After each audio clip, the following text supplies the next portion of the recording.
Welcome back to cyberspace. I'm your host, Leslie Poston.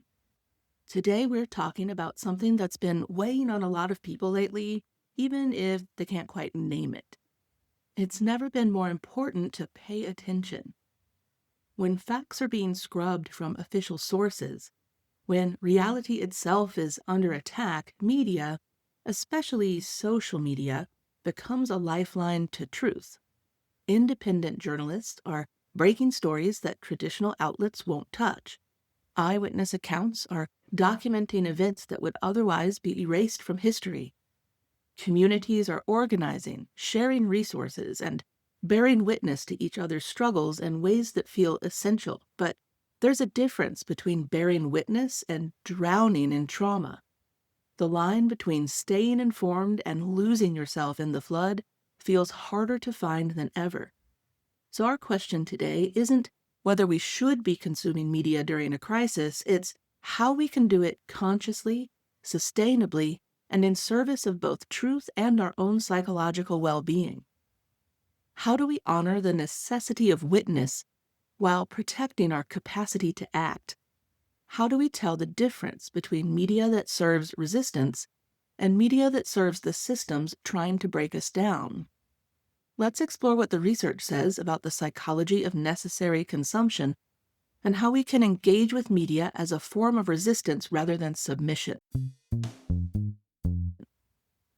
Historically, media has served many functions, connecting people across distances, telling stories that shape identities, educating the public, and holding power accountable. Marshall McLuhan famously called media extensions of man, amplifiers of our senses and our abilities. At its best, media helps us witness what's happening and find our place in it.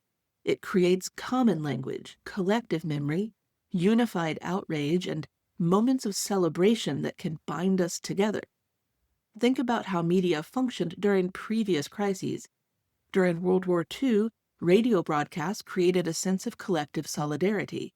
Families gathered around radios, sharing information and emotional experience in real time. Walter Cronkite's coverage of the Kennedy assassination or the Vietnam War created moments of shared national processing. Even MTV's coverage of 9/11 served as a generational touchstone, helping younger people make sense of incomprehensible tragedy together. But that's the ideal, and right now it doesn't feel like we're living in that ideal. We're living in an attention economy during the algorithmic era, or as Shoshana Zuboff put it, in the age of surveillance capitalism, where data, emotion, and reaction are monetized and manipulated constantly. Media is no longer just a source of information. It's a tool of emotional regulation and not always in healthy ways. The shift is profound. Media once created shared experiences, however flawed, but now it simultaneously creates personalized echo chambers and vital underground networks of truth-telling.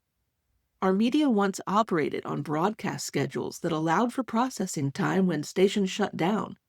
Now it demands constant engagement, even as it enables real-time documentation of events as they unfold.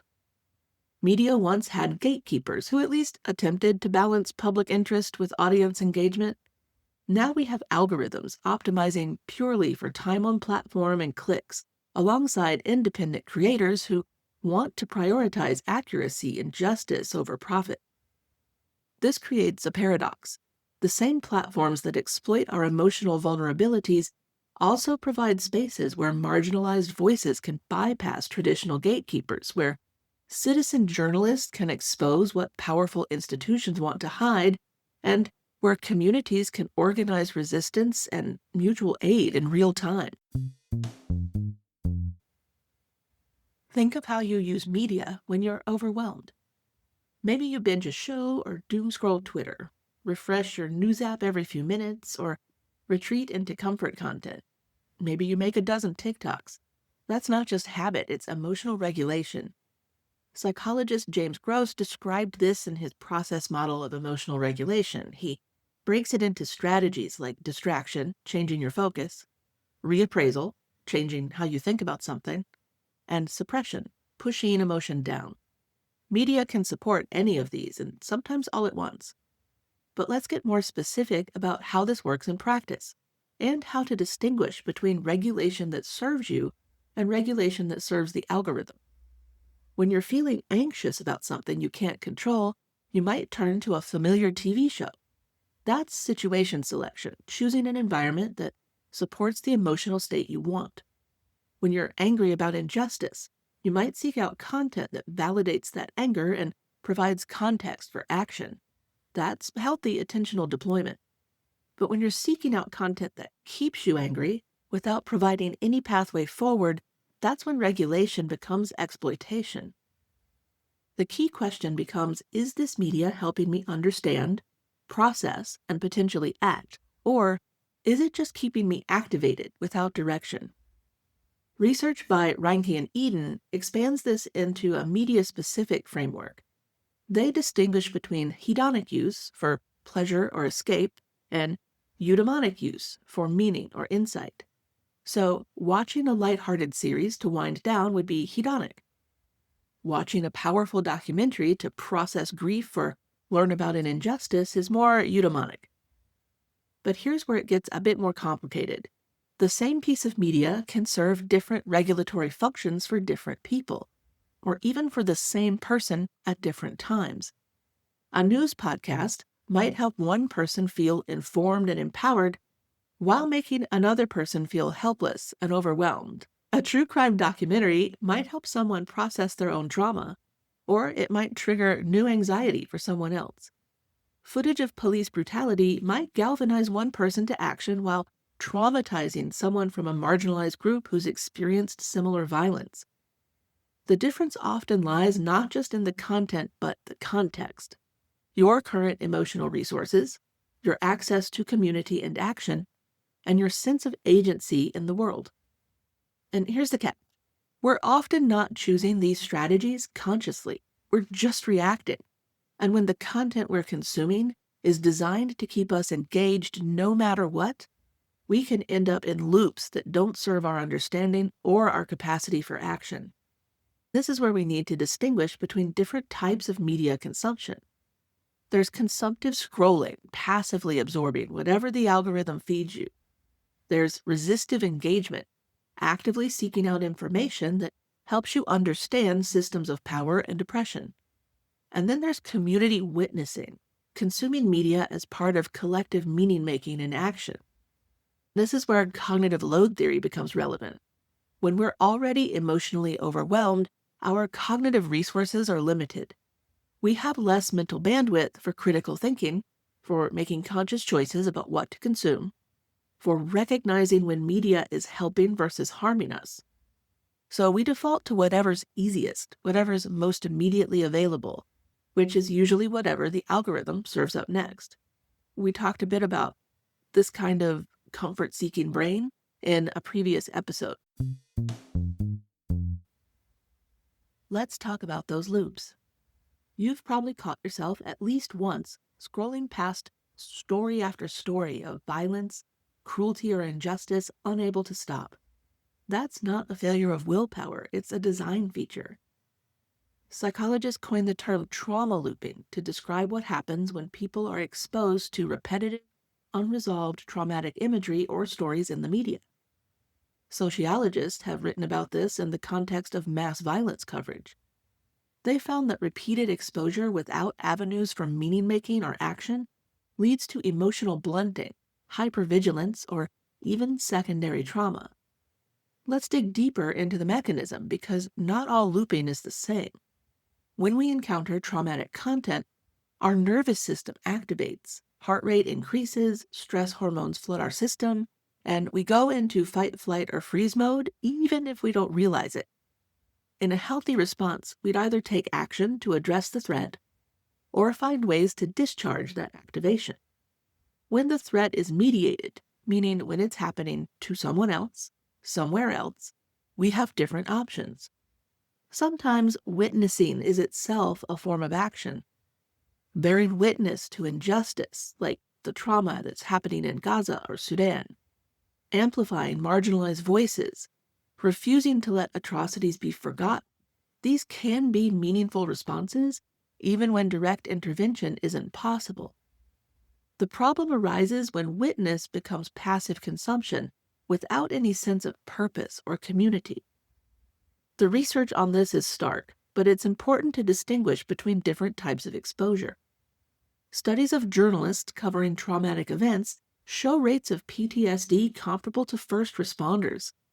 But journalists who feel their work serves a larger purpose and who have strong professional support networks fare better than those who don't. The same principles apply to all of us. And it's not just the content, it's the lack of resolution and narrative arc. There's a constant influx of pain without context, catharsis, or choice. And here's where selective exposure theory becomes important. When people feel overwhelmed by negative information, they often retreat into content that confirms their existing beliefs or makes them feel better. This isn't necessarily conscious. It's a psychological defense mechanism. But it can lead to information bubbles that actually increase anxiety and decrease our capacity to understand complex situations. It's important to ask, whose pain are we watching? Whose suffering gets amplified and whose suffering gets erased? What gets framed as tragic and what gets framed as justified? These are media choices, and they shape how we experience grief, guilt, and solidarity. The politics of exposure aren't neutral. A shooting in one neighborhood gets wall-to-wall coverage, while violence in another gets ignored. One group's trauma becomes content for another group's consumption. This doesn't just shape our understanding of events, it shapes our understanding of whose lives matter, whose pain deserves attention, and whose stories are worth telling. While earlier I mentioned that previous media served to unify people, that does not mean that previous media always told the best and most accurate story. Conscious consumption becomes an act of resistance when we actively seek out credible voices that mainstream media may overlook. Verified independent journalists, established community organizations, primary sources, and eyewitness accounts that can be corroborated. This means checking sources, cross-referencing information, and supporting journalists and citizen journalists who follow ethical reporting standards, whether they work for major outlets or just have independent platforms. The goal isn't to reject all institutional media, but to diversify our sources while maintaining critical thinking about accuracy and agenda. Now let's talk about the hard part. Sometimes our relationship to media starts to look like compulsive self-injury. That's not a metaphor, it's a framework some psychologists are using to describe behaviors like doom scrolling. You feel bad, you scroll, you see something worse. You keep scrolling. This repetition gives you a sense of control, but it also deepens the distress, like picking a scab emotionally. Now, we talked in a previous episode about how sometimes doom scrolling serves a purpose, so go back and listen to that one for the other side of this equation. The psychological toll of media isn't just about time spent. It's about how and why we're engaging. Let's be specific about what this looks like. Maybe you wake up feeling anxious about something in your personal life. Instead of sitting with that feeling or addressing it directly, you pick up your phone. You immediately see a news story that makes you angry, and that anger feels more manageable than your original anxieties, so you keep reading. You keep scrolling. You find yourself in a comment section, arguing with strangers or bots, and hours pass. The original anxiety is still there, but now you're also angry, depleted, and probably more anxious than when you started. This is consumptive scrolling, and it mirrors what researchers identified in other forms of emotional avoidance. But contrast that with this. You wake up feeling anxious about the state of the world. You intentionally seek out updates from trusted sources, maybe independent journalists covering issues you care about, maybe community organizers sharing resources and actions. You read or watch with purpose, looking for ways to understand and potentially contribute. You share vetted information that might help others. You check in with friends who are doing similar work. The anxiety might not disappear, but it transforms into something more like solidarity and determination. That's resistive engagement. The difference isn't just in the content, it's in the intention and the community.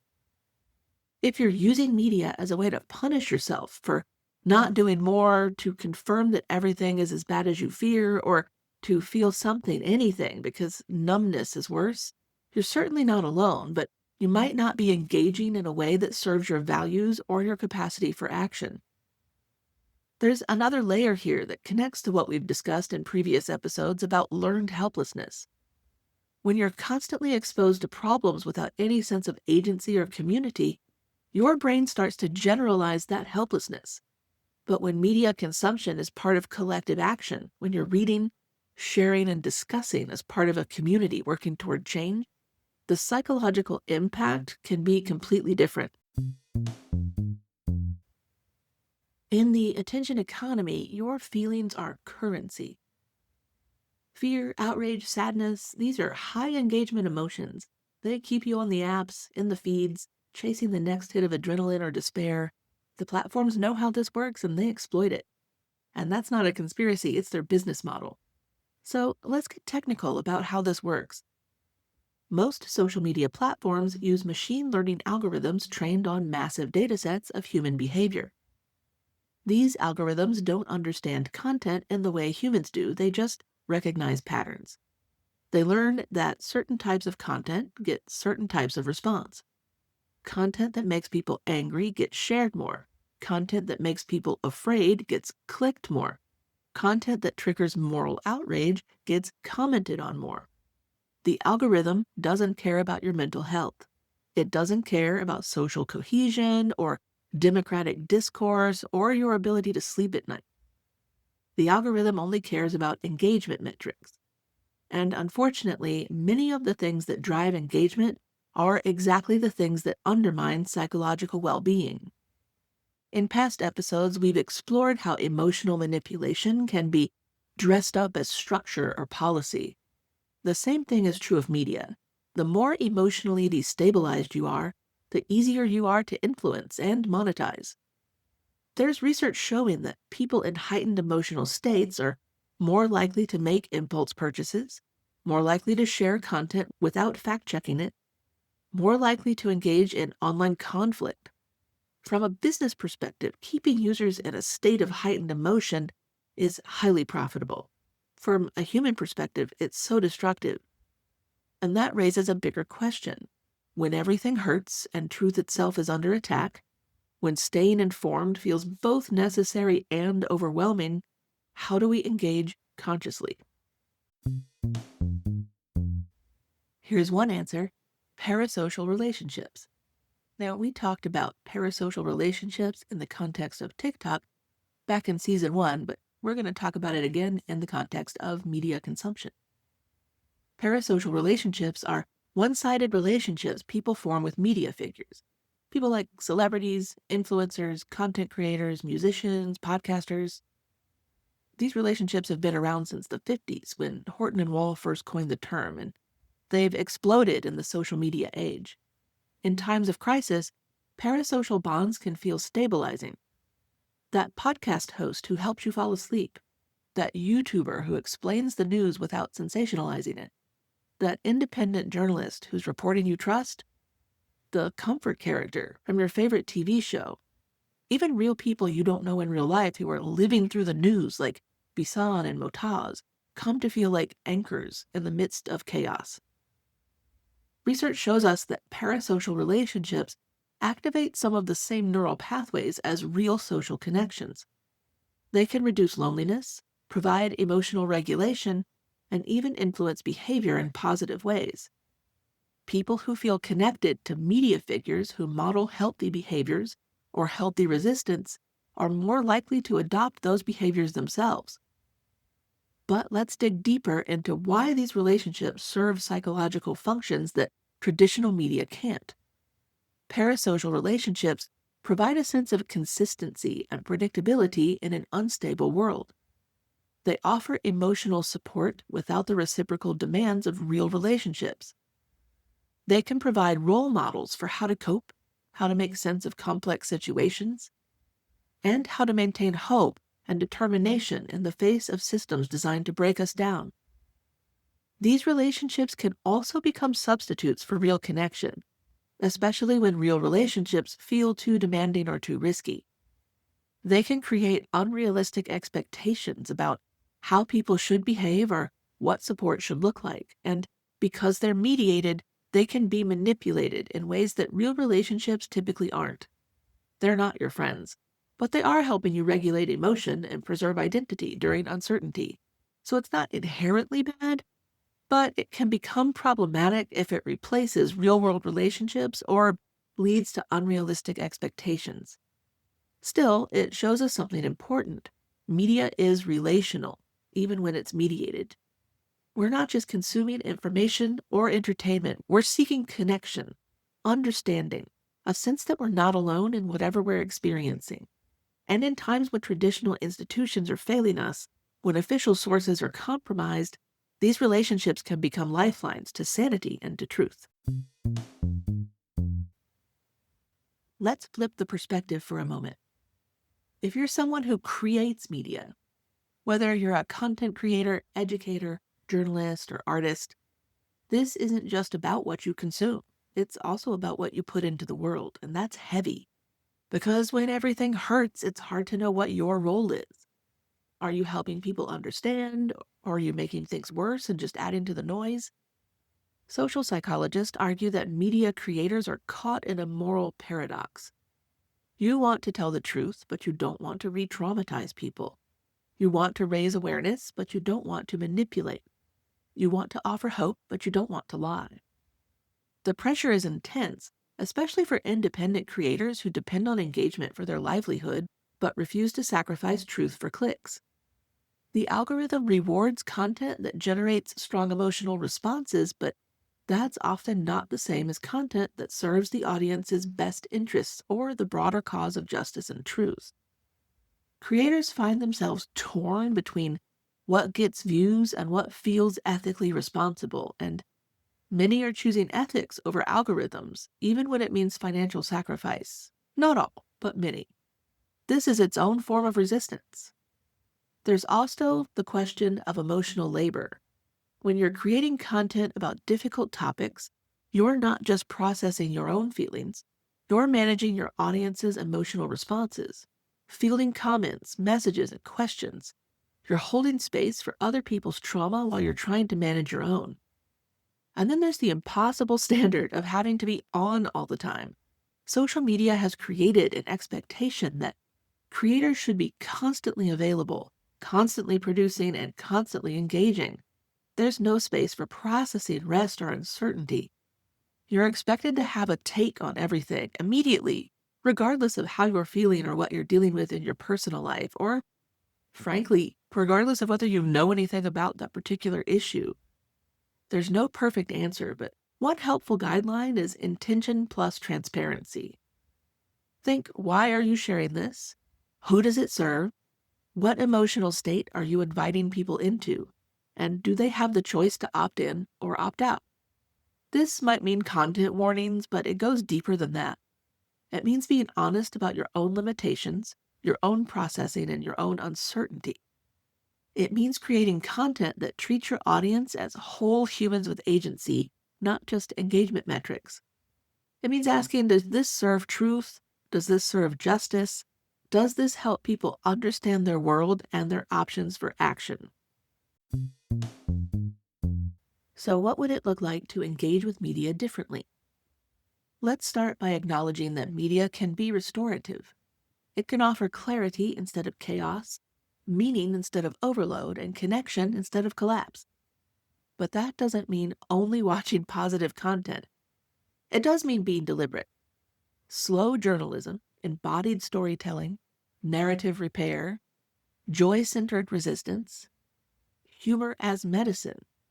These aren't buzzwords, they're real practices, and they help counterbalance the harm done by constant, sensationalized, decontextualized noise. Talking about what some of these practices actually look like, slow journalism prioritizes depth over speed, context over breaking news, and it gives stories time to develop, provides background and nuance, and focuses on solutions as well as problems. Organizations like the Marshall Project, ProPublica and The Guardian's long read section are examples of this approach. I might also add John Oliver's weekly report because he collects the news into a collection of stories that he then goes more in depth on. Embodied storytelling recognizes that trauma lives in the body and not just the mind.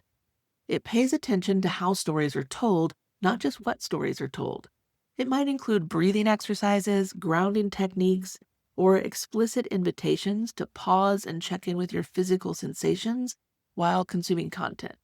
If you follow creators like Portia Noir or White Woman Whisperer on sites like TikTok, then you'll notice that both of them do that with their audiences. So those are two good examples. Joy-centered resistance recognizes that hope and celebration aren't frivolous.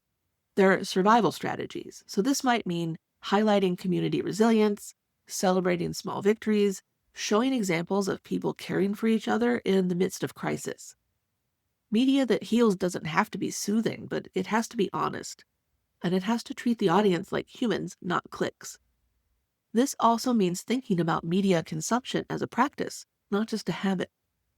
What would it look like to approach media with the same intentionality you might bring to meditation, exercise, or eating?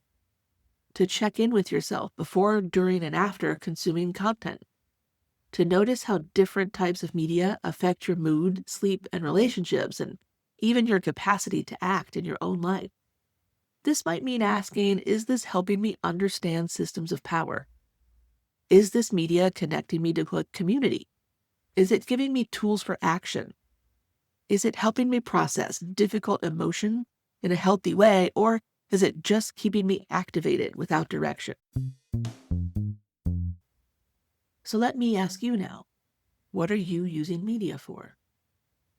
To feel something, avoid feeling something, connect, forget, understand, to feel less alone? Maybe to feel more informed or like you're doing something when you don't know what else to do. To bear witness to injustice, or maybe find your people, maybe to learn how to resist. None of these answers are wrong, but the more aware you are of your motivations, the easier it is to engage consciously rather than reactively, and maybe even transform your consumption into a form of resistance. Here's what we know from psychology. Awareness is the first step toward agency. When you can recognize your own patterns, you can start to choose them consciously rather than falling into them automatically. Maybe this means setting boundaries, and not just social media time limits, but emotional and ethical boundaries. Perhaps you curate your feeds more actively, seeking out creators and sources who share your values around how information should be presented and what purposes media should serve. Maybe it means finding ways to move from passive consumption to active engagement. Whether that's supporting independent journalists, having real conversations with people in your life, joining mutual aid networks, or creating content reflects your own values and serves your community. Media doesn't just reflect the world, it shapes how we live in it. And when truth itself is under attack, conscious media consumption becomes an act of resistance. Not resistance to information, but resistance to manipulation. Not resistance to difficult truths, but resistance to systems that profit from our emotional destabilization. If this episode helped you make sense of your relationship with media, you might also want to revisit earlier episodes like The Psychology of Coping in an Age of Chaos and Bad But Not Broken. They dig deeper into how we adapt under pressure and how our responses get misread or manipulated. Thanks for listening to Cyberspace. I'm your host, Leslie Poston, signing off. Until next time, consume consciously, bear witness intentionally, and remember to stay curious. And don't forget to subscribe so you never miss an episode, and maybe send it to a friend if you think that they'll enjoy it.